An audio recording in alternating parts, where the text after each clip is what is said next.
ಸ್ವರಸಾಧನ 26ನೇ ಸಂಚಿಕೆ. ಈ ಸಂಚಿಕೆ ನಮ್ಮ ಡಾಕ್ಟರ್ ವಿಷ್ಣುವರ್ಧನ್ ಹುಟ್ಟುಹಬ್ಬದ ಪ್ರಯುಕ್ತವಾಗಿ ಈ ಒಂದು ಸಂಚಿಕೆಯನ್ನು ನಡೆಸಿದ್ದೀವಿ. ಅದ್ಭುತವಾಗಿ ನಯನ ಸಭಾಂಗಣದಲ್ಲಿ ಅದ್ಭುತವಾಗಿ ನಡೀತು. ತುಂಬ ಇದಕ್ಕೆ ಆಡಿಯನ್ಸು ತುಂಬ ಜನ ಬಂದು ಎಂಜಾಯ್ ಮಾಡಿದ್ರು.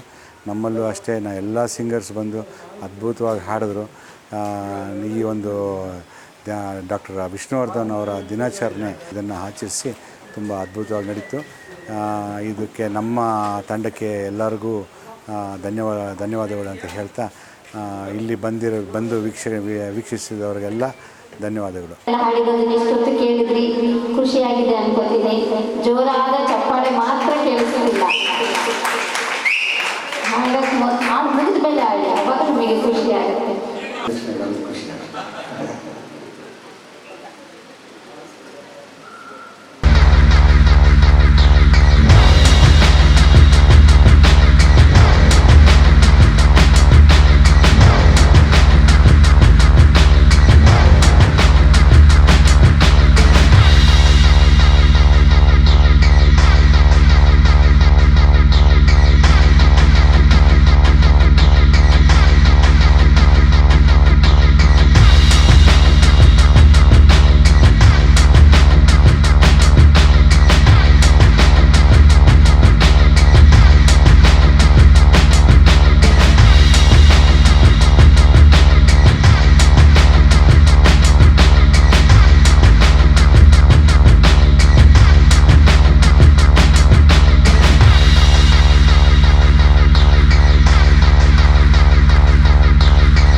ನಮಸ್ಕಾರ, ನನ್ನ ಹೆಸರು ಭಾಗ್ಯಶ್ರೀ ಅಂತ.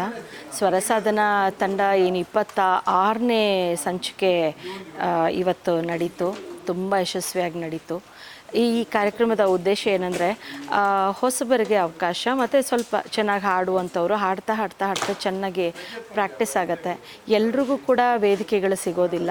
ಸೊ ಎಲ್ರಿಗೂ ವೇದಿಕೆ ಸಿಗಬೇಕು ಅನ್ನೋದೇ ನನ್ನ ಒಂದು ಆಸೆ ಅಷ್ಟೆ.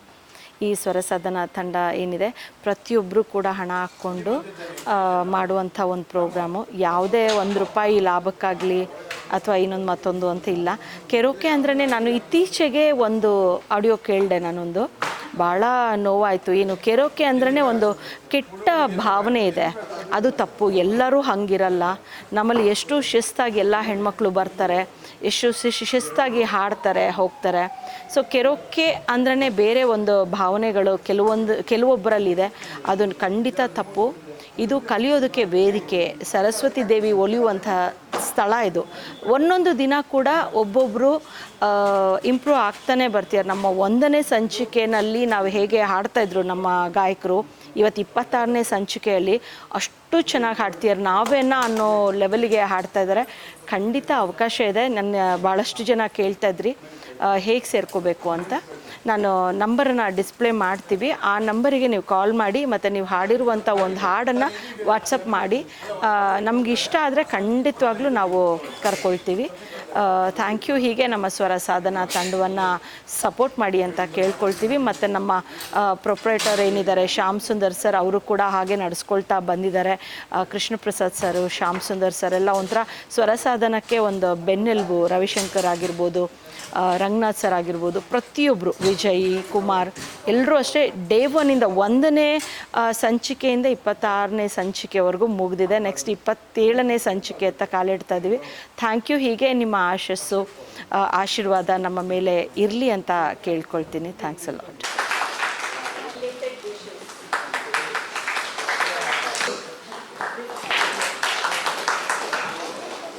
ಯಾರಿಗಾದ್ರೂ ಇಲ್ಲಿರೋರಿಗೆ ಗೊತ್ತಾ? ಲಕ್ಷ್ಮಿ ಕಮಲದ ಮೇಲೆ ಕೂತಿರೋವಂಥ ಫೋಟೋಸೇ ನಾವು ಆಲ್ಮೋಸ್ಟ್ ಎಲ್ಲ ಕಡೆ ನೋಡುವಂಥದ್ದು. ಮತ್ತು ಬಂಡೆ ಮೇಲೆ ಕೂತಿರೋವಂಥ ಸರಸ್ವತಿನೇ ನೋಡ್ತಿರ್ತೀವಿ. ಒಂದು ಮಗು ಕೇಳತ್ತೆ ಅವ್ರ ತಾಯಿನ, ಯಾಕಮ್ಮ ಈ ಥರನೇ ಫೋಟೋಸ್ ಎಲ್ಲದರಲ್ಲೂ ಇರುತ್ತೆ ಅಂತ. ಅದಕ್ಕೆ ಅವರ ತಾಯಿ ಹೇಳಿದ್ರಂತೆ, ನೋಡು ಮಗು, ಕಮಲದ ಹೂವು ನೀರಿನಲ್ಲಿರುತ್ತೆ, ನಾವು ಕಷ್ಟಪಟ್ಟು ನೀರಲ್ಲಿ ಈಚ್ಕೊಂಡೋಗಿ ಕಮಲನ ತೊಗೊಂಡು ಬರಬೇಕು, ತಂದರೂ ಕೂಡ 1 ದಿನ 2 ದಿನ ಇರುತ್ತೆ, ಇದ್ರೂ ಕೂಡ ಬಾಡೋಗುತ್ತೆ. ಹಣ ನಾವು ಕಷ್ಟಪಟ್ಟು ತರ್ತಾ ಇರಬೇಕು, ಖಾಲಿ ಆಗ್ತಾ ಇರುತ್ತೆ, ಕಳ್ಳೆ ಎತ್ಕೊಂಡು ಹೋಗ್ತಾನೆ, ಇಲ್ಲ ಖರ್ಚಾಗುತ್ತೆ, ಇಲ್ಲ ಇನ್ನೊಂದು ಮತ್ತೊಂದು ಆಗುತ್ತೆ. ಸೊ ಅದನ್ನು ಕಮಲದ ಹೂಗೆ ಹೋಲಿಸಿ ಅದನ್ನು ಇದು ಮಾಡಿರೋದು. ಮತ್ತು ಸರಸ್ವತಿ ಬಂದು ಕಲ್ಲು ಬಂಡೆ ಮೇಲೆ ಕೂತಿರ್ತಾರೆ. ಅಂದರೆ ನಮಗೆ ಜ್ಞಾನ ಅನ್ನೋದು, ವಿದ್ಯೆ ಅನ್ನೋದು ಒಂದು ಸರಿ ಬಂದ್ಬಿಡ್ತು ಅಂದರೆ ನಾವು ಸಾಯೋವರೆಗೂ ಅಲ್ಲ, ನಾವು ಸತ್ತ ಮೇಲೂ ಕೂಡ ಎಷ್ಟೊಂದು ಕವಿಗಳದ್ದು, ಇನ್ನೊಬ್ಬರದು ಮತ್ತೊಬ್ಬರದು ಬುಕ್ಗಳನ್ನು ಕೂಡ ನಾವು ನೋಡಿದ್ದೀವಿ, ಅವ್ರ ಬಗ್ಗೆ ಓದ್ತಾ ಇರ್ತೀವಿ. ಸರಸ್ವತಿ ಒಂದು ಸರಿ ನಮ್ಮ ತಲೆಗೆ ಬಂತು ಅಂದರೆ ನಾವು ಕಲ್ತ್ವಿ ಅಂದರೆ ಯಾರೂ ಅದನ್ನು ಕಿತ್ಕೊಳ್ಳೋಕ್ಕೂ ಆಗೋದಿಲ್ಲ, ಅದನ್ನು ನಾಶ ಮಾಡೋದಕ್ಕೂ ಆಗೋದಿಲ್ಲ ಅನ್ನೋ ಒಂದು ಸೈಂಟಿಫಿಕ್ ರೀಸನ್ನ ಇಟ್ಕೊಂಡು ಸರಸ್ವತಿನ ಬಂಡೆ ಮೇಲೆ ಮತ್ತು ಕಮಲದ ಹೂ ಮೇಲೆ ಲಕ್ಷ್ಮಿನ ಕೂರಿಸಿರೋದು. ಡಾನ್ಸ್ ನೆಕ್ಸ್ಟ್ ಮಾಡ್ತಾರೆ. Okay, next. ನಮಸ್ಕಾರ, ನನ್ನ ಹೆಸರು ರೂಪಾ ಅಂತ. ನಾನು ಸ್ವರ ಸಾಧನ ತಂಡಕ್ಕೆ 17ನೇ ಸಂಚಿಕೆಯಿಂದ ಬರೋಕ್ಕೆ ಶುರು ಮಾಡಿದೆ. ಮೊದಲು ನಮ್ಮ ಫ್ರೆಂಡ್ ಒಬ್ಬರು ಕರ್ಕೊಂಡು ಬಂದು ತೋರಿಸಿದ್ರು. ನೋಡಿ ನನಗೆ ತುಂಬ ಇಷ್ಟ ಆಯಿತು. ಈ ತಂಡದ ಜೊತೆ ಹಾಡೋದಕ್ಕೆ ಖುಷಿ ಆಗುತ್ತೆ ನನಗೆ. ಜೊತೆಗೆ ಕರೋಕೆ ಅಂತಂದರೆ ಸುಮ್ಮನೆ ಅದು ಸೀದಾ ಹಾಡೋದಕ್ಕಾಗಲ್ಲ. ಅದಕ್ಕೆ ನಾವು ಮೊದಲೇ ಅದನ್ನು ಹಾಡನ್ನು ಕಲ್ತ್ಕೊಂಡು ಆ ಮ್ಯೂಸಿಕ್ ಜೊತೆ ನಮ್ಮನ್ನು ನಾವು ತೊಡಗಿಸ್ಕೊಂಡು ಕಲ್ತ್ಕೊಂಡು ಹಾಡಬೇಕಾಗತ್ತೆ. ಹಾಗಾಗಿ ಅದೊಂಥರ ಸಂತೋಷ. ಒಂದೇ ಟೇಕಲ್ಲಿ ಪೂರ್ತಿ ಮುಗಿಸ್ತೀವಿ ಅನ್ನೋದೊಂದು ಸಂತೋಷ ಇರುತ್ತೆ.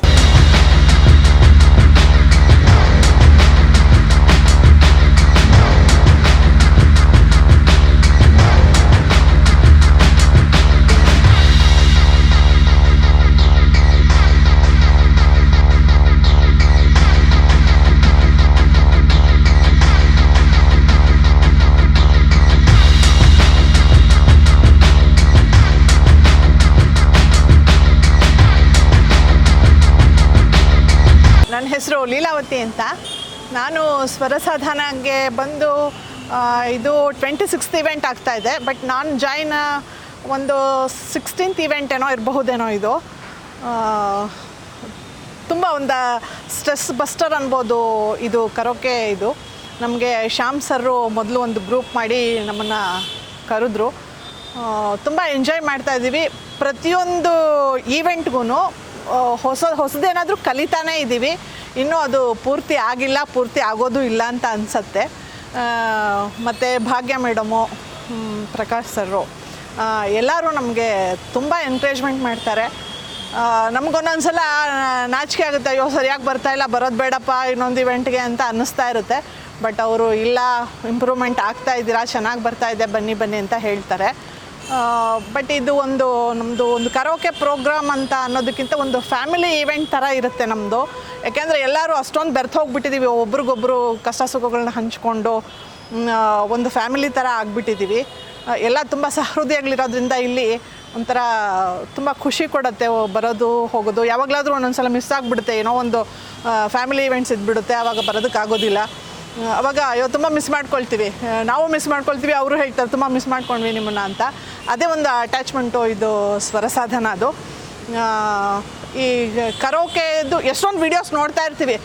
ಇಲ್ಲಿ ಹಿಂಗೆ ಪಿಚ್ ತೊಗೋಬೇಕು, ಹಂಗೆ ಪಿಚ್ ತೊಗೋಬೇಕು. ನಮಗೆ ತುಂಬ ಟ್ರೈನಿಂಗು ಕೊಡ್ತಾರೆ ಇಲ್ಲಿ, ತುಂಬಾ ಚೆನ್ನಾಗಿ ಟ್ರೈನಿಂಗ್ ಎಲ್ಲ ಕೊಡ್ತಾರೆ ಇಲ್ಲಿ. ಬಟ್ ಏನೇ ಆದ್ರೂ ನಾವು ಮನೆಯಲ್ಲಿ ಹಾಡ್ಕೊಳ್ಳೋದಕ್ಕೂ ಇಲ್ಲಿ ಬಂದು ಸ್ಟೇಜ್ ಮೇಲೆ ಹಾಡೋದಕ್ಕೂ ತುಂಬಾ ಡಿಫ್ರೆನ್ಸ್ ಇರುತ್ತೆ. ಕಲಿಯೋದು ನಾವು ಹಾಡೋದನ್ನ ನಿಲ್ಲಿಸೋವರೆಗೂ, ಉಸಿರು ನಿಲ್ಲೋವರೆಗೂ ಕಲಿತಾನೇ ಇರೋದು.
ನನ್ನ ಹೆಸರು ಅಪರ್ಣಾ ಕುಲಕರ್ಣಿ ಅಂತ. ನಾನು ಈ ಸ್ವರಸಾಧನ ಪ್ರೋಗ್ರಾಮ್ಗೆ ಇದು ನಂದು 3ನೇ ಇವೆಂಟು ಅಂತ ಹೇಳ್ಬೋದು. ಆ್ಯಕ್ಚುಲಿ ಜೀವನದಲ್ಲಿ ತುಂಬ ಕ್ಯಾರಿಯೋಕೆ ಹೇಳಬೇಕು ಅಂತ ತುಂಬ ಆಸೆ ಇತ್ತು. ಇದು ಒಂದು ಕಲಿಯೋಕ್ಕೆ ಒಂದು ಪ್ಲ್ಯಾಟ್ಫಾರ್ಮ್ ಅಂತ ಹೇಳಿ ತುಂಬ ಖುಷಿ ಆಯಿತು. ಮತ್ತು ಇಲ್ಲಿ ಇರೋರು ಎಲ್ಲರೂ ನಾನು ಹೊರಗಿನವರು ಅಂತ ಅನಿಸೇ ಇಲ್ಲ. ಈಗ ನಾನು ಜಸ್ಟ್ 1ನೇ ಮೆಟ್ಲು ಏರ್ತಾ ಇದ್ದೀನಿ. ಬಟ್ ಎಲ್ಲೂ ಒಂದು ಇದು ಅನ್ನಿಸ್ಲಿಲ್ಲ. ಅಂದರೆ ಕಲೀಲಿಕ್ಕೆ ಅವಕಾಶ ತುಂಬ ಇದೆ. ಹಾಗೆ ನನಗೆ ಅದರದ್ದು ರೀತಿನೂ ಆರಾಮಾಗಿ ಅನ್ನಿಸ್ತಾ ಇದೆ. ಆರ್ಗನೈಸರ್ ಎಲ್ಲನೂ ರೀತಿಯಾಗಿ ರೆಡಿಯಾಗಿ ಇಟ್ಬಿಟ್ಟಿರ್ತಾರೆ. ನಾವೊಂದು ಕೊಟ್ಟಿರೋ ಕ್ಯಾರಿಯೋಕೆ ಎಲ್ಲ ರೀತಿಯಲ್ಲೂ ರೆಡಿಯಾಗಿ ಅದು ರೆಡಿ ಇರುತ್ತೆ. ಈಗ ಕಲಿಯೋಕ್ಕೊಂದು ಒಳ್ಳೆಯ ಅವಕಾಶ ಅಂತ ಹೇಳ್ಬೋದು.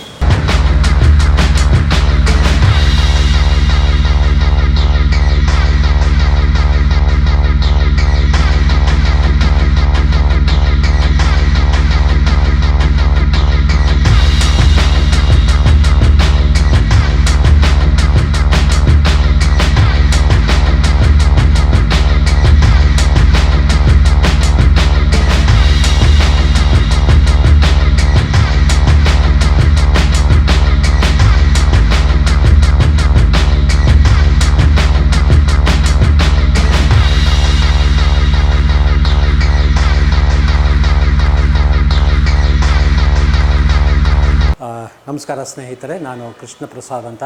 ಈ ಸ್ವರ ಸಾಧನಾ ಕ್ಯಾರೋಕೆ ಗ್ರೂಪಲ್ಲೂ ಸಹ ನಾನು ಒಬ್ಬ ಮೆಂಬರು. ನಾನು ಸುಮಾರು 1 ವರ್ಷದಿಂದ ಈ ಕ್ಯಾರೋಕೆ ಗ್ರೂಪಲ್ಲಿ ಸೇರಿಕೊಂಡಿದ್ದೀನಿ. ಎಲ್ಲರೂ ಅಂದರು ಕ್ಯಾರೋಕೆ ಗ್ರೂಪ್ ಅಂತಂದರೆ ತುಂಬ ಕೆಟ್ಟ ಜನ ಇರ್ತಾರೆ, ಕೆಟ್ಟ ರೀತಿಯಲ್ಲಿ ನಡ್ಕೋತಾರೆ, ಕೆಟ್ಟ ರೀತಿಯಲ್ಲಿ ಈವೆಂಟ್ಗಳನ್ನ ನಡೆಸ್ತಾರೆ, ಹಾಗೆ ಹೀಗೆ ಅಂತ ಹೇಳಿ ಏನೋ ಅಂತಿದ್ರು. ಆದರೆ ನಾನು ಇಲ್ಲಿ ಬಂದು ನೋಡಿದ್ದೆ ಬೇರೆ. ಭಾಳ ಚೆನ್ನಾಗಿ ನಡೆಸ್ಕೊಡ್ತಾ ಇದ್ದಾರೆ.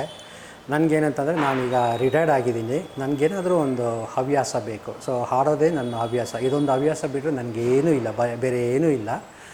ಹಾಗಾಗಿ ನಾನು ಇಲ್ಲಿ ಬಂದು ನನ್ನಲ್ಲಿ ಏನು ಅಂಥ ಸ್ಟ್ರೆಸ್ಸು ಟೆನ್ಷನ್ ಇದೆ ಅಂತ ಏನಿಲ್ಲ.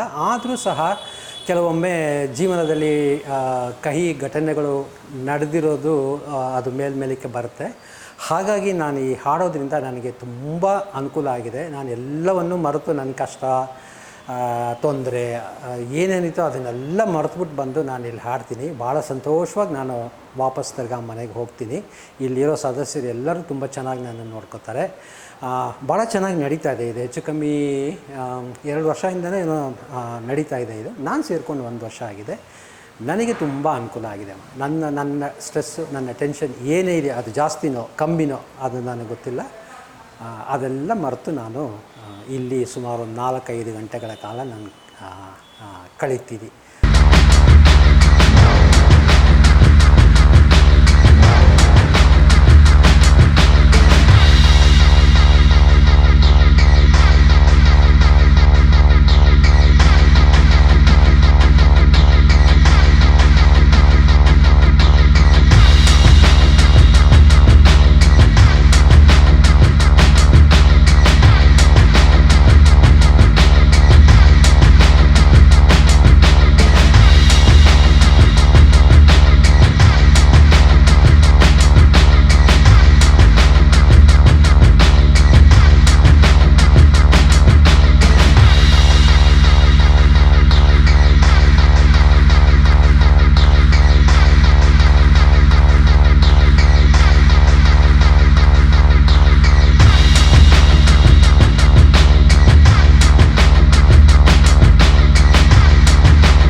ನನ್ನ ಹೆಸರು ಅಶೋಕ್ ಅಂತ. ನಾನು ಸರ್ವಿಸ್ಮೆನ್ನು, ಇಂಡಿಯನ್ ಏರ್ ಫೋರ್ಸಲ್ಲಿ 15 ಇಯರ್ಸ್ ಸರ್ವಿಸ್ ಮಾಡಿ ಆಮೇಲೆ ಮತ್ತೆ department of finance, department of revenue, ministry of ಫೈನಾನ್ಸಾಗಿ ಕಸ್ಟಮ್ಸ್ ಆ್ಯಂಡ್ ಸೆಂಟ್ರಲ್ ಎಕ್ಸೈಸಲ್ಲಿ ರಿಟೈರ್ಡ್ ಸೂಪರಿಂಟೆಂಡೆಂಟ್ ಆಗಿ ಈಗ 60 ಇಯರ್ಸ್ ಆಗಿ retired superintendent of central excise. ಈಗ 2017 GST ಅಂತ ಆಗಿದೆ. ನಾನು ಯಾವಾಗಲೂ ಬಾತ್ರೂಮ್ ಸಿಂಗರ್ ಆಗಿದ್ದೆ. ಯಾವಾಗಲೂ ಬಾತ್ರೂಮಲ್ಲೇ ಹಾಡು ಹೇಳ್ತಾ ಇದ್ದೆ. ನಮಗೆ ಹೆಚ್ಚಾಗಿ ಟೈಮ್ ಸಿಗ್ತಾ ಇರಲಿಲ್ಲ ನಮ್ಮ ಈ ಹಾಬೀಸ್ನ ನಾವು ಇಂಪ್ರೂವ್ ಮಾಡ್ಕೊಳ್ಳೋದಕ್ಕೆ. ಆಗ ನಾವು ರಿಟೈರ್ಡ್ ಆದಮೇಲೆ ನನಗೊಂದು ಪ್ಲ್ಯಾಟ್ಫಾರ್ಮ್ ಸಿಕ್ಕಿದ್ದು ಅಂದರೆ ನಮ್ಮ ಸ್ವರ ಸಾಧನ ಟೀಮು. ನಮ್ಮ ಶ್ಯಾಮ್ ಸುಂದರ್ ಸರ್ನ ನಾನು ಒಂದ್ಸಲ ಕಾಂಟ್ಯಾಕ್ಟ್ ಮಾಡಿ, ಈ ಥರ ನನಗೊಂದು ಹಾಬಿ ಇದೆ, ನಾನು ಹಾಡು ಚೆನ್ನಾಗಿ ಕಲ್ತ್ಕೋಬೇಕು, ನಾನು ಮುಂದೆ ಎಲ್ಲರ ಮುಂದೆ ಹಾಡಬೇಕು ಅಂತ ಒಂದು ಆಸೆ ವ್ಯಕ್ತಪಡಿಸಿದೆ. ಅದಕ್ಕೆ ಶ್ಯಾಮ್ ಸುಂದರ್ ಅವರು ನೀವು ಬಂದು ನಮ್ಮ ಇದರಲ್ಲಿ ಹಾಡಿ, ನಾನು ಟ್ರೈನಿಂಗ್ ಎಲ್ಲ ಕೊಡ್ತೀನಿ ಅಂತ ಹೇಳಿ ನಮಗೆ ಅಲ್ಲೆಲ್ಲ ಆಗಾಗ ಟ್ರೈನಿಂಗು ಗೈಡೆನ್ಸ್ ಎಲ್ಲ ಕೊಟ್ಟು ನಮ್ಮನ್ನು ಇದರೊಳಗೆ ಸ್ವರ ಸಾಧನ ಇದರಲ್ಲಿ ಹಾಡು ಹೇಳೋದಕ್ಕೆ ಅವಕಾಶ ಕೊಟ್ಟರು. ಈಗ ನಾವು ಈಗಾಗಲೇ ಒಂದೂವರೆ ವರ್ಷ ಆಯಿತು ನಾವು ಅವ್ರ ಇದರಲ್ಲೇ ನಾವು ಎಷ್ಟೋ ಪ್ರೋಗ್ರಾಮ್ಗಳು ಕೊಟ್ಟಿದ್ದೀವಿ, ಹಾಡು ಹೇಳ್ತಾ ಇದ್ದೀವಿ. ಈಗ ನನಗೊಂದು ಕಾನ್ಫಿಡೆನ್ಸ್ ಬಂದಿದೆ, ನಾನು ಒಬ್ಬ ಸಿಂಗರ್ ಅಂತ ಅನಿಸ್ಕೊಂಡಿದ್ದೀನಿ. ಅದು ನನಗೆ ಹೇಳೋದಕ್ಕೆ ನಾನು ಹೆಮ್ಮೆ ಪಡ್ತೀನಿ. ಇವರ ಒಂದು ಇದರಲ್ಲಿ ನಾನು ಒಬ್ಬ ಸಿಂಗರಾಗಿ ನಾನು ಇದಾಗಿದ್ದೀನಿ. ಆದ್ದರಿಂದ ನನಗೆ ಒಂದು ಹೆಮ್ಮೆ ಆಗಿದೆ. ಏನಕ್ಕೆ ನಾನೇನು ಸರ್ವೀಸಲ್ಲಿರುವಾಗ ಏನು ಸಾಧನೆ ಮಾಡೋಕ್ಕಾಗಲಿಲ್ವೋ, ರಿಟೈರ್ಡ್ ಆದಮೇಲೆ ನಾನು ಬಂದ್ಬಿಟ್ಟು ಇವ್ರ ಹತ್ರ ಈ ಒಂದು ಇದನ್ನು ಸಾಧನೆ ಮಾಡಿ ನಿಮ್ಮ ಮುಂದೆ ಈಗ ನಿಂತ್ಕೊಂಡಿದ್ದೀನಿ.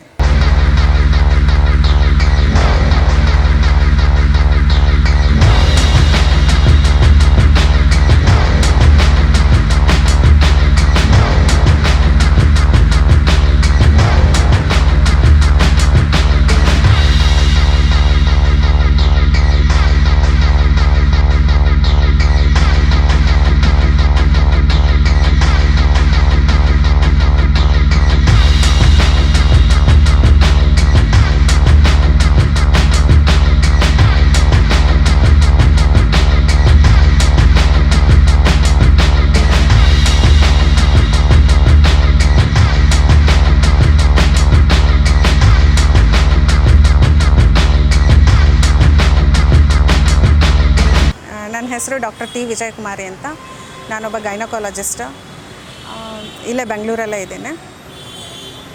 ನನಗೆ ಸಿಂಗಿಂಗಲ್ಲಿ ತುಂಬ ಇಂಟ್ರೆಸ್ಟ್ ಇತ್ತು ಚಿಕ್ಕಂದಿನಿಂದ. ಆದರೆ ಈ ಸ್ಟಡೀಸ್ ಅದರಿಂದ ನನಗೆ ಮುಂದೆ ಏನೂ ಮುಂದುವರಿಸ್ಲಿಕ್ಕೆ ಆಗಲಿಲ್ಲ. ಬಟ್ ಈಗ ಕೊರೋನಾ ಸ್ಟಾರ್ಟ್ ಆದಾಗಿಂದ ಸ್ವಲ್ಪ ಮನೆಯಲ್ಲೇ ಹಾಡಲಿಕ್ಕೆಲ್ಲ ಶುರು ಮಾಡ್ಕೊಂಡಿದ್ದೆ, ಸ್ಟಾರ್ ಮೇಕರ್ ಮತ್ತು ಸ್ಮ್ಯೂಲ್ನಲ್ಲಿ. ಬಟ್ ಅಂದರೂ ನನಗೆ ಒಂದು ಪ್ಲ್ಯಾಟ್ಫಾರ್ಮ್ ಅಂತ ಏನೂ ಸಿಕ್ಕಿರಲಿಲ್ಲ. ನಂಗೆ ತುಂಬ ಸ್ಟೇಜ್ ಫಿಯರ್ ಇತ್ತು. ಬಟ್ ಅದೆಲ್ಲ ಅಕ್ಷರದಿಂದ ಕಲಿತ ಹಾಗೆ ಆಗಿದೆ ಈ ಸ್ವರ ಸಾಧನ ಗ್ರೂಪಿಗೆ ಜಾಯಿನ್ ಆದಮೇಲೆ. ಈಗ ಸ್ವಲ್ಪ ಮಟ್ಟಿಗೆ ಧೈರ್ಯನೂ ಇದೆ, ಹಾಡಲಿಕ್ಕೆ ಒಂದು ಕಾನ್ಫಿಡೆನ್ಸು ಬಂದಿದೆ. ಸೊ ಮುಂದುವರಿಸ್ತಾ ಇದ್ದೀನಿ.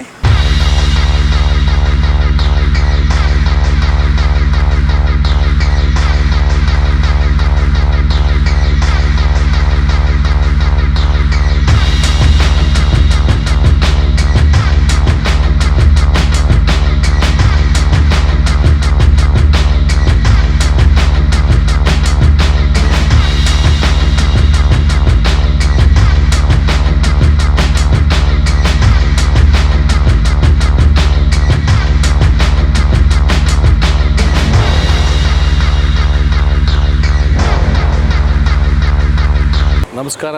ಸ್ವರ ಸಾಧನ ವತಿಯಿಂದ ಇವತ್ತು ವಿಷ್ಣುವರ್ಧನ್ ಅವರ ಹುಟ್ಟುಹಬ್ಬದ ಅಂಗವಾಗಿ ಈ ಕಾರ್ಯಕ್ರಮನ ಅದ್ಧೂರಿಯಾಗಿ ನಡೆಸ್ಕೊಡ್ತಾ ಇದ್ದಾರೆ. ನಾನು ಹೊಸಬ ಈ ಗ್ರೂಪ್ಗೆ, ಈ ತಂಡಕ್ಕೆ. ನಿನ್ನೆ ರಾತ್ರಿ ನಾನು ನಿಮ್ಮ ಜೊತೆ ಹಾಡಬೇಕು ಅಂತಿದ್ದೀನಿ ನಿಮ್ಮ ಗ್ರೂಪಲ್ಲಿ ಅಂತ ಸಂತೋಷದಿಂದ ಬರಮಾಡ್ಕೊಂಡ್ರು. ಇಲ್ಲಿ ಒಂದು 4-5 ಹಾಡು ಹಾಡಿದೆ ಈಗಾಗಲೇ. ಹಾಗೂ ವಿಷ್ಣುವರ್ಧನ್ ಅವರ ನೆನಪುಗಳು ಕೂಡ ನಮಗೆ ಭಾಳಷ್ಟು ಆಯಿತು ಇಲ್ಲಿ. ಯಾಕಂದರೆ ಅವ್ರ ಹುಟ್ಟುಹಬ್ಬ, ಅವ್ರು ಇನ್ನೊಂದು 10 ವರ್ಷ ಇದ್ದರೆ ಭಾಳ ಚೆನ್ನಾಗಿತ್ತು ಅನ್ನೋ ನಮ್ಮ ಮನಸ್ಸಲ್ಲಿದೆ. ಏನು ಮಾಡೋದು, ಇವಾಗ ಕರ್ನಾಟಕದ ಒಂದು ಚಲನಚಿತ್ರ ರಂಗದ ಒಂದು ಇದೇನಿದೆ ತುಂಬ ಕುಂಠಿತವಾಗಿದೆ. ಲೀಡರ್ ಯಾರು ನಮ್ಮ ರಾಜ್ಕುಮಾರ್ ಅವರು, ವಿಷ್ಣುವರ್ಧನ್ ಅವರು, ಅಂಬರೀಷ್ ಅವರು, ಇವ್ರು ಮೂವರು ತ್ರಿವಿಕ್ರಮರ ಥರ ಇದ್ದರು. ಆದರೆ ಇವಾಗ 3 ಇಲ್ದಿರೋ ಕಾರಣ ಚಿತ್ರರಂಗ ಏನಾಗುತ್ತೋ ನಾಳೆ ನಾವು ಭಯದಲ್ಲಿದೆ. ಆದರೂ ಕೂಡ ಹಿಮ್ಮೆಟ್ಟದೆ ಎಲ್ಲ ಒಳ್ಳೊಳ್ಳೆ ಚಿತ್ರಗಳನ್ನು ತೆಗೆದು ಕನ್ನಡ ಚಿತ್ರರಂಗನ ಅತ್ಯುತ್ತಮ ಎತ್ತರಕ್ಕೆ ನಡೆಸ್ಕೋಗ್ತಾ ಇದೆ. ಕೆಲವು ನಟರೆಲ್ಲ ಮಾಡ್ತಾಯಿದ್ದಾರೆ. ಎಲ್ರಿಗೂ ಒಳ್ಳೆಯದಾಗಲಿ. ವಿಷ್ಣುವರ್ಧನ್ ನೆನೆಸ್ಕೊಂಡು ಒಂದು ಡೈಲಾಗ್ ಹೇಳೋಕ್ಕೆ ಇಷ್ಟಪಡ್ತೀನಿ. ಈ ಕೈ ಕರ್ನಾಟಕದ ಆಸ್ತಿ, ಈ 5 ಬೆರಳುಗಳು ಕನ್ನಡಿಗರ ಶಕ್ತಿ. ಮುಷ್ಟಿ ಮಾಡಿ ಹೊಡೆದ್ರೆ ಆ ವ್ಯಕ್ತಿ ಚರಿತ್ರೆಯಲ್ಲೇ ಇಲ್ಲ ಮೇಲಕ್ಕೆದ್ದಿದ್ದು. ಈ ಕದಂಬ ಒಂಥರ ಕರೆಂಟ್ ಇದ್ದಾಗೆ, ಪ್ರೀತಿಯಿಂದ ಕೈ ಹಾಕಿದ್ರೆ ಬೆಳಕು, ಕೋಪದಿಂದ ಕೈ ಹಾಕಿದ್ರೆ shock. Choice is yours, be careful.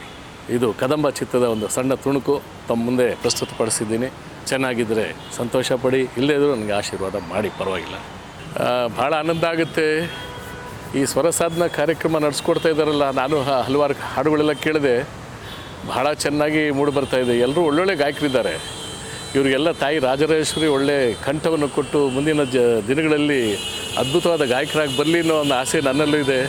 ಆ ತಾಯಿ ರಾಜರಾಜೇಶ್ವರಿ ಆಶೀರ್ವಾದ ಮಾಡಲಿ ಅಂತ ಕೇಳ್ಕೊತೀನಿ. ಇದಕ್ಕೆ ನಾನೇನು ಕೇಳ್ಕೊಳಕ್ಕಾಗಲ್ಲ. ನಮಸ್ಕಾರ, ಬರ್ತೀನಿ.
ಹೆಸರು ರಾಧಾ ಅಂತ.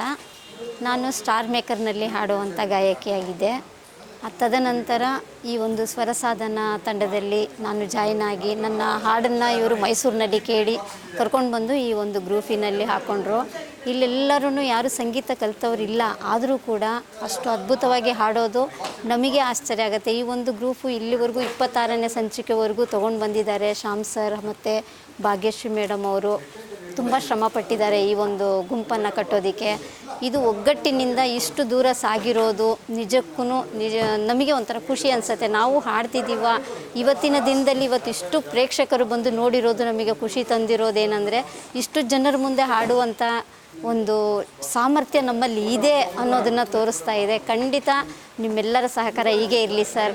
ನೀವು ಬಂದು ನಮ್ಮನ್ನು ಭೇಟಿ ಮಾಡಿ ಈ ಒಂದು ಕ್ಲಿಪ್ಪಿಂಗ್ ತೊಗೋತಿದ್ದೀರಾ, ನಿಜಕ್ಕೂ ನಿಮಗೂ ಕೂಡ ಧನ್ಯವಾದಗಳನ್ನ ಹೇಳ್ತಾ ನಮ್ಮ ಈ ಸಂಚಿಕೆ ಇನ್ನೂ 100 ಸಂಚಿಕೆವರೆಗೂ ಹೋಗಲಿ ಅಂತ ತಾವೆಲ್ಲರೂ ಯಾರು ಈ ವಿಡಿಯೋನ ನೋಡ್ತೀರಾ ಎಲ್ಲರೂ ಕೂಡ ನಮ್ಮನ್ನು ಆಶೀರ್ವದಿಸಬೇಕು ಅಂತ ಕೇಳ್ಕೊತೀವಿ.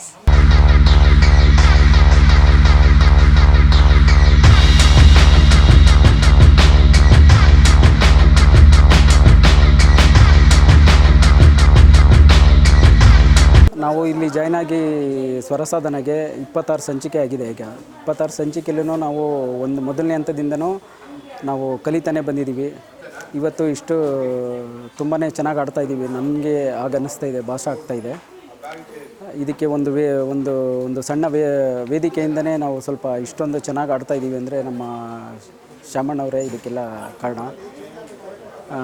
ಹಾಗೆ ಹೀಗೆ ನಮ್ಮ ಸ್ವರ ಸಾಧನ ಇನ್ನೂ ಹೆಚ್ಚಿನ ರೀತಿಯಲ್ಲಿ ಚೆನ್ನಾಗಿ ಮುಂದುವರ್ಕೊಂಡು ಇನ್ನೂ ಹೆಚ್ಚಿನ 100 ಸಂಚಿಕೆ ಪೂರೈಸಲಿ ಅಂತ ನಾನು ಆಶಿಸ್ತೀನಿ. ಮತ್ತು ನಾನು ಇನ್ನೂ ಚೆನ್ನಾಗಿ ಆಡೋದಂತೂ ಇದ್ದೇ ಇರುತ್ತೆ. ಎಷ್ಟೇ ಆಡಿದ್ರೂ ಇನ್ನೂ ಕಲಿಯೋದಂತೂ ಇದ್ದೇ ಇರುತ್ತೆ. ಇನ್ನೂ ಈ ಸ್ವರ ಸಾಧನದಲ್ಲಿ ಇನ್ನೂ ಕಲಿಬೇಕು ಅಂದ್ಕೊಂಡಿದ್ದೀನಿ, ಕಲಿತೀನಿ. ನನಗೆ ಈ ಒಂದು ಆಪರ್ಚುನಿಟೀಸ್ ಕೊಟ್ಟೋದಕ್ಕೆ ಸ್ವರ ಸಾಧನೆಯಲ್ಲಿ ಆಡೋದಕ್ಕೆ ತುಂಬ ನನ್ನ ಸ್ವರ ಸಾಧನ ಫ್ಯಾಮಿಲಿ ಎಲ್ಲರಿಗೂ ನನ್ನ ಅನಂತ ಧನ್ಯವಾದಗಳನ್ನು ಹೇಳೋಕ್ಕೆ ಇಷ್ಟಪಡ್ತೀನಿ.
ವೇದಿಕೆಯಲ್ಲಿ ಸತತ ಕಂಟಿನ್ಯೂ ಆಗಿ ಕಾರ್ಯಕ್ರಮಕ್ಕೆ ಭಾಗವಹಿಸ್ತಾ ಇದ್ದೀನಿ. ಸೊ ತುಂಬ ಇಷ್ಟ ಆಗುತ್ತೆ ಈ ಸ್ವರಸಾಧನ. ಸೊ ಎಲ್ಲೂ ಈ ಥರ ಇಷ್ಟೊಂದು ಫ್ರೀಯಾಗಿ ಕಂಫರ್ಟಬಲ್ಗೆ ಇರೋಲ್ಲ. ಅದರಲ್ಲೂ ನಮ್ಮ ನಯನ ಆಡಿಟೋರಿಯಂ ಆಡೋದು ಇನ್ನೂ ಒಂಥರ ಖುಷಿ, ದೊಡ್ಡ ವೇದಿಕೆ. ಸೊ ತುಂಬ ಜನ ಬಂದು ನಮ್ಮ ಯಾವ ರೀತಿ ಆಡಿದ್ದೀವಿ ಅಂತ ನಮ್ಮ ಅನಿಸಿಕೆಗಳನ್ನ ತಿಳಿಸ್ತಾರೆ. ಅದು ನಮಗೆ ತುಂಬ ಖುಷಿಯಾಗುತ್ತೆ. ಇನ್ನೂ ಒಂದು ಉತ್ತಮ ಮಟ್ಟಕ್ಕೆ ನಮ್ಮನ್ನು ಕರ್ಕೊಂಡು ಹೋಗುತ್ತೆ. ಅದರಿಂದ ಭಾಳ ಖುಷಿಯಾಗುತ್ತೆ. ದಿಲ್ ಧಡಕ್ ಅಂತ ಶಿವರಾಜ್ ಕುಮಾರ್ದು ಪ್ರಾಕ್ಟೀಸ್ ಮಾಡ್ತಾಯಿದ್ದೀವಿ. ಈಗ ಇನ್ನೂ ತುಂಬ ಕಲಿಬೇಕು. ಇನ್ನೂ ಅಷ್ಟೊಂದು ಮಟ್ಟಕ್ಕೆ ಹೋಗಿಲ್ಲ. ಸೊ ಈಗೀಗ ಕಲಿತಾ ಇದ್ದೀವಿ. ಅದಕ್ಕೆ ಪ್ರತಿ ತಿಂಗಳಲ್ಲಿ ಒಂದು ಕಾರ್ಯಕ್ರಮನ ಎಷ್ಟೇ ಕೆಲಸ ಇದ್ರೂ ಈ ಕಾರ್ಯಕ್ರಮನ ಅಟೆಂಡ್ ಮಾಡ್ತಾಯಿದ್ವಿ. ಇಲ್ಲಾಂದರೆ ಗ್ಯಾಪ್ ಕೊಟ್ಟರೆ ನಮಗದು ಮತ್ತೆ ಆ ಒಂದು ಸಿಗಲ್ಲ. ಅದರಿಂದ ಮತ್ತೆ ಅದೇ ರೀತಿ ಪ್ರಾಕ್ಟೀಸ್ ಮಾಡ್ತಾಯಿದ್ವಿ. 15ರಿಂದ ಮಾಡ್ತಾಯಿದ್ದೀನಿ. ಇನ್ನೂ ಬೇರೆ ಬೇರೆ ಕಡೆಯಲ್ಲಿ ಇದ್ದೀನಿ. ಅಂದರೆ ಇದು ಒಂಥರ ನಮಗೆ ತುಂಬ ಇಷ್ಟವಾದ ಸ್ವರಸಾಧನ ಗ್ರೂಪು. ಸೊ ಅದಕ್ಕೆ ಈ ಗ್ರೂಪ್ ಕಂಡು ತುಂಬ ಇಷ್ಟ.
ನಮಸ್ತೆ, ನಾನು ಕೃಷ್ಣಕುಮಾರ್ ಅಂತೇಳಿ ಸ್ವರಸಾಧನಲ್ಲಿ ಹಾಡೋಕ್ಕೆ ಬಂದಿದ್ದೀನಿ ಈ ಸೆಪ್ಟೆಂಬರ್ ತಿಂಗಳಲ್ಲಿ. ಈ ಸಂದರ್ಭದಲ್ಲಿ ಭಾಗ್ಯ ಮೇಡಮ್ ಹಾಗೂ ಶ್ಯಾಮ್ ಸುಂದರ್ ಅವ್ರಿಗೆ ಶುಭಾಶಯ ಹೇಳೋಕ್ಕೆ ಬಯಸ್ತೀನಿ. ಹೆಸರಲ್ಲೇ ಇರೋ ಹಾಗೆ ಸ್ವರಸಾಧನ, ಅವರ ಥೀಮೇ ಸ್ವರಸಾಧನ. ಸ್ವರಗಳನ್ನ ಸಾಧನೆ ಮಾಡ್ತಂಥ ಕಲಾವಿದರಿಗೆ ಅವಕಾಶ ಕೊಡುವಂಥ ವೇದಿಕೆನೇ ಸ್ವರಸಾಧನ ಆಗಿದೆ. ಸೊ ನಮ್ಮಂಥ ಬಡ್ಡಿಂಗ್ ಸಿಂಗರ್ಸ್ಗೆಲ್ಲ ಒಂದು ಒಳ್ಳೆಯ ವೇದಿಕೆ ಕೊಟ್ಟಿದ್ದಾರೆ. ಸುಮಾರು ಒಂದು 15-20 ಜನ ನಾವೆಲ್ಲರೂ ಸೇರಿ ಈ ತಿಂಗಳಲ್ಲಿ ಸೆಪ್ಟೆಂಬರ್ ತಿಂಗಳಲ್ಲಿ ಆಡಿದ್ದೀವಿ ಸ್ವರಸಾಧನಲ್ಲಿ. ಒಂದು ನಮಗೆ ಎಷ್ಟೋ ಗಾಯಕರಿಗೆ ಇದೊಂದು ವೇದಿಕೆ ಆಗಿದೆ. ಸೊ ಇದು ಇನ್ನೂ ಹಿಂಗೆ ಮುಂದುವರಿಯಲಿ, ಇನ್ನೂ ಹೆಚ್ಚೆಚ್ಚಿನ ಗಾಯಕರಿಗೆ ಒಂದು ಅವಕಾಶ ಆಗಲಿ. ಈ ಸ್ವರ ಸಾಧನೆ ಮಾಡೋರಿಂದ ಮತ್ತಷ್ಟು ಇನ್ನೂ ಎತ್ತರಕ್ಕೆ ಹೋಗಲಿ ಅಂತ ಹೇಳಕ್ಕೆ ಬಯಸ್ತೀನಿ. ಭಾಗ್ಯ ಮೇಡಮ್ ಹಾಗೂ ಶ್ಯಾಮ್ ಸುಂದರ್ ಅವ್ರಿಗೆ ಧನ್ಯವಾದಗಳು, ಹಾಗೂ ನನ್ನ ಎಲ್ಲ ಸಹ ಗಾಯಕರಿಗೂ ಶುಭಾಶಯಗಳು, ಧನ್ಯವಾದಗಳು. ಇನ್ನು ಹೆಚ್ಚೆಚ್ಚಿಗೆ ಇನ್ನು ಸ್ವರ ಸಾಧನೆ ಈ ಕರೋಕೆಯಲ್ಲಿ ನಾವು ಭಾಗವಹಿಸೋಕ್ಕೆ ಇಚ್ಛೆಪಡ್ತೀನಿ.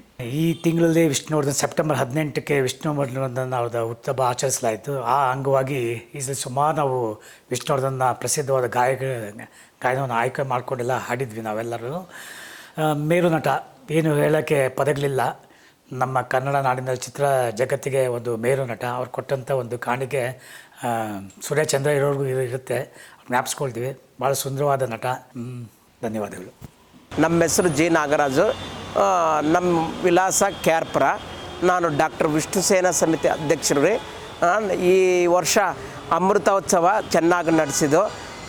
ಅದನ್ನೇ ನಮ್ಮ ಸಿದ್ದರಾಮಯ್ಯ ಅವರು ಕೂಡ, ನಮ್ಮ CM ಸಿದ್ದರಾಮಯ್ಯ ಅವರು ನಮ್ಮ ವಿಷ್ಣುದಾದವ್ರಿಗೆ ಕರ್ನಾಟಕ ರಕ್ತ ಪ್ರಶಸ್ತಿ ಅವಾರ್ಡ್ ಕೊಟ್ಟಿದ್ದಕ್ಕೂ ತುಂಬ ಧನ್ಯವಾದಗಳು.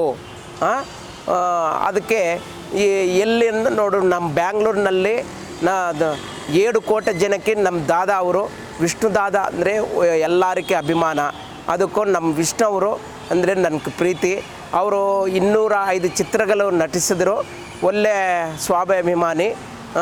ಅವರು ಅಲಿಯ ಅನಿರುದ್ಧ ಅವರು ಕೂಡ ಒಳ್ಳೆ ಆ್ಯಕ್ಟ್ರು ಆಗಿದ್ದು, ಆದರೂ ಸ್ವಲ್ಪ ಧಾರಾವಾಹಿಕ ಮಾತಾಡ್ತಾಯಿದ್ರು. ಇವಾಗ ವಿಷ್ಣುವರ್ಧನ್ ಮೊಮ್ಮಗ ಜ್ಯೇಷ್ಠವರ್ಧನ 2026ನಿಂದ ಹೀರೋ ಈಗ ಎಂಟ್ರಿ ಆಗ್ತಾಯಿದ್ರು, ಯಂಗ್ ಹೀರೋಗ ಎಂಟ್ರಿ ಆಗ್ತಾಯಿದ್ರು. ನಾನು ಇವತ್ತು ಸ್ವರ ಸಾಧನದಿಂದ ನಮ್ಮ ರಾಧಾ ಕುಮಾರಿ ಅವರು ಕರೆದಿರು, ಇಲ್ಲಿಗೆ ಬಂದಿದ್ದು. ನಯನ ನಯನದಿಂದ ನಮ್ಮ ವಿಷ್ಣುದಾದ ಹಾಡುಗಳು ಚೆನ್ನಾಗಿ ಆಡಿದರು. ವಿಷ್ಣುದಾದ ಹಾಡುಗಳು ಒಳ್ಳೆಗೆ ಆಡಿದರು. 5-6 ಸಾಂಗ್ ಆಡಿದರು. ಒಳ್ಳೆ ರೀತಿಗದ ಸಖತ್ ಹಾಡುಗಳು ಆಡಿದರು. ನಮ್ಮ ಕ್ಯಾರ್ಪುರನಿಂದ ಜಿ ನಾಗರಾಜು.